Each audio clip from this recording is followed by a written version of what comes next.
a gente está falando já de consolidação de memória e aprendizado, né? Então, enquanto a gente está acordado, você vai formar memórias, né? Você viveu, você fez coisas, você estudou, você conheceu gente, você emocionou, ganhou presente, perdeu alguma coisa. Enfim, você vai criar novas memórias, quer você queira ou não. Sim. E aí, durante o sono, algumas fases, ou se não todas as fases, vão ter algum papel em consolidar essa memória, né?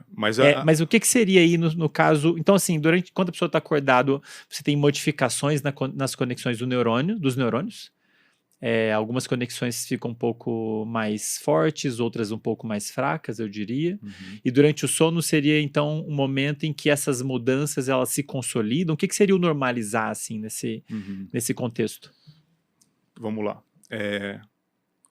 Quando você olha uma foto preto e branco, ela tem pixels que são brancos, são pretos, e você tem o degradê de cinza. Certo.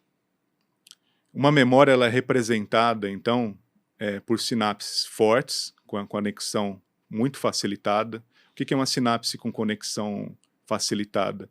Tem mais receptor na membrana, a superfície de contato é maior.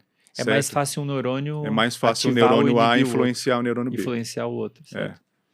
Uma sinapse fraca, ela tem menor número de receptores, correto? Ela tem as espinhas dendríticas, né? Então os neurônios têm corpo celular, uma árvore dendrítica onde recebe essas sinapses de outros neurônios e o axônio.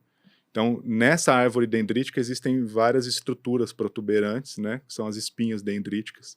Que essas espinhas, então, cada neurônio tem cerca de 8 a 10 mil espinhas dessas. Então, os neurônios fazem... Coisa pra caramba. Fazem A muitas espinha é como se sinapses. fosse o ouvidinho do neurônio. Só que ela é plástica. De maneira bem... Só que se fosse o ouvido do neurônio, quanto mais você ouvisse alguma coisa, sua orelha ia ficar grande. Certo. E quanto menos você ouvisse, sua orelha ia ficar pequena. E então às essa vezes sinapse, você pode ganhar orelhas e perder orelhas. Essa espinha, ela muda morfologicamente de acordo com a nossa experiência.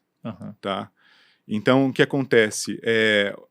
Durante e a Chiara Tirelli e o Giulio Tononi não estavam nem falando de consolidação de memória ainda. Estava falando de um problema que teve que ser resolvido ao longo da evolução, que é o seguinte: como evitar que as sinapses fiquem saturadas, Andrei?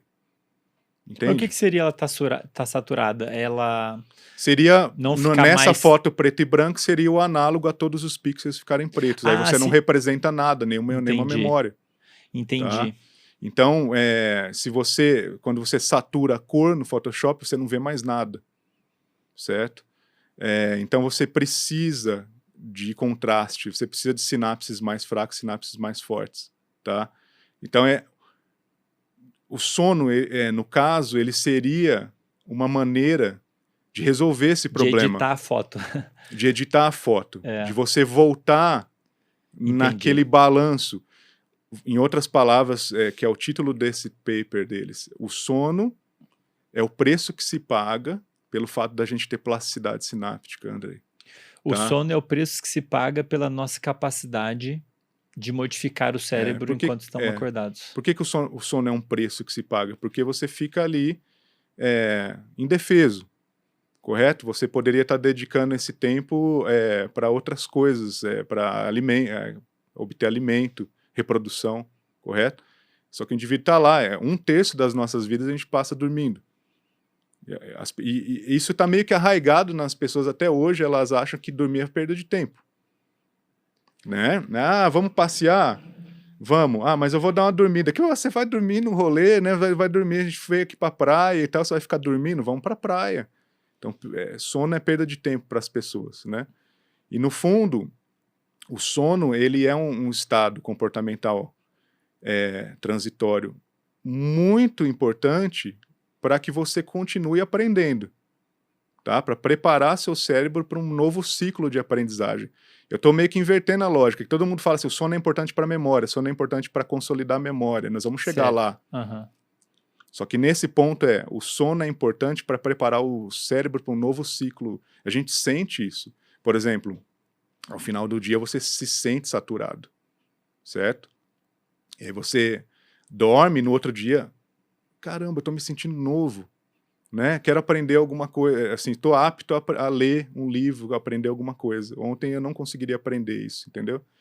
E isso na verdade, as pessoas mais antigos costumam dar esse tipo de conselho, né? Ah, por que você não dorme, amanhã a gente conversa, certo? Sleep on it, né? Então, por quê? Porque é a oportunidade que o cérebro tem de recalibrar essas conexões, tá? Então, Então, o que acontece?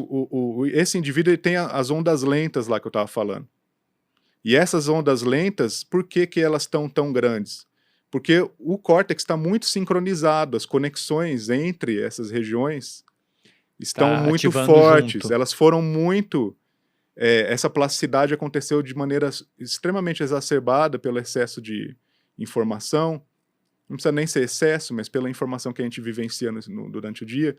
Quando o indivíduo, quando ele dorme, ok, mas se ele passa uma noite em claro, ele não vai ter esse ajuste homeostático.